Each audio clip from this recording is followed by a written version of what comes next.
মহামন্ত্রে ভাষায়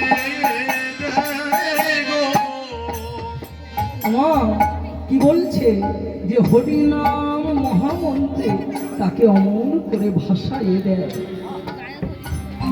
সে হেন হরিনামকে যদি আমরা যদি না নিজের করে নিতে পারি মা, তাহলে কেমন ভাবে উদ্ধার পাবো? আমাদের উদ্ধার পেতে গেলে সেই হরিনামকে আমাদের কাছে করে নিতে হবে, হরিনাম বলতে হবে, হরিনাম শুনতে হবে। তাই আজ আমার মহাপ্রভু বললেন যে তোমরা যে যেখানে থাকতে পারো একবার কিন্তু তোমরা নাম উচ্চারণ করো। কি বললেন মা? সর্ববীজ হরিনাম দিয়ক্ষর আদি অন্ত নাহি যার বেদেরি গোচর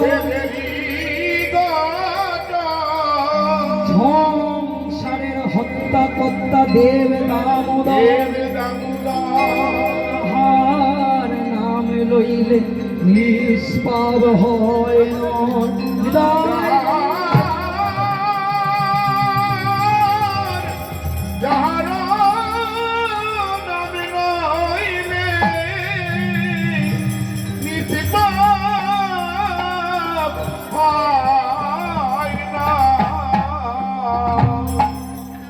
সেই মহাপ্রভু আর সুরধ্বনির তীর আলো করে সেই সুরধ্বনির তীরেতে ভক্তগণকে সঙ্গে নিয়ে আজ খেলা খেলছে।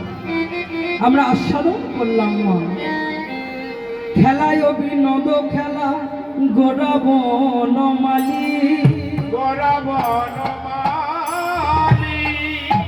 ফুলিনে বিহার করে আমার ভক্ত মণ্ডলী।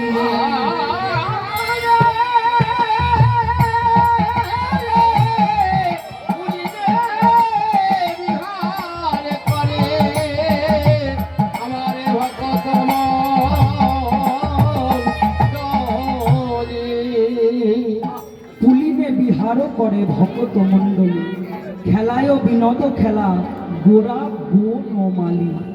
আজ বনমালী কেন বলা হলো মা? বনমালী তো কেন বলা হলো? বনমালী কাদের বলা হয়? যারা আমাদের মতো এখানে দেখবেন অনেক ফুল গাছ তো রয়েছে মা, সেই সমস্ত ফুল গাছকে যারা পরিচর্যা করে, যারা গাছদেরকে পরিচর্যা করে তাদেরকে বনমালী বলা হয়।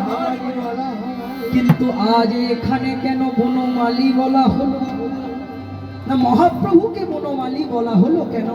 না না, মহাপ্রভুর কাছে যে সমস্ত আগাছা গুগাছা ফুল গাছ রয়েছে তাদেরকে তো পরিচর্যা কে করবে মা? সংসারের মধ্যে পুত্র কন্যা স্ত্রীর পরিচর্যা কে করে মা? তাদেরকে দেখে রাখে কে? না, পরিবারের যে প্রধান হয়, যে পিতা হয়, সে কিন্তু সবাইকে দেখে রাখে। তাহলে যে আমাদের জগৎ পিতা, সেই তো আমাদের পরিচর্যা করে রাখবে। তাই আমার মহাপ্রভুকে এখানে বনমালী বলা হয়। সেই বনমালী আজ কি করছে মা? খেলা খেলছে। এবারে খেলা খেলতে খেলতে দেখছে গগনে আর বেলা না,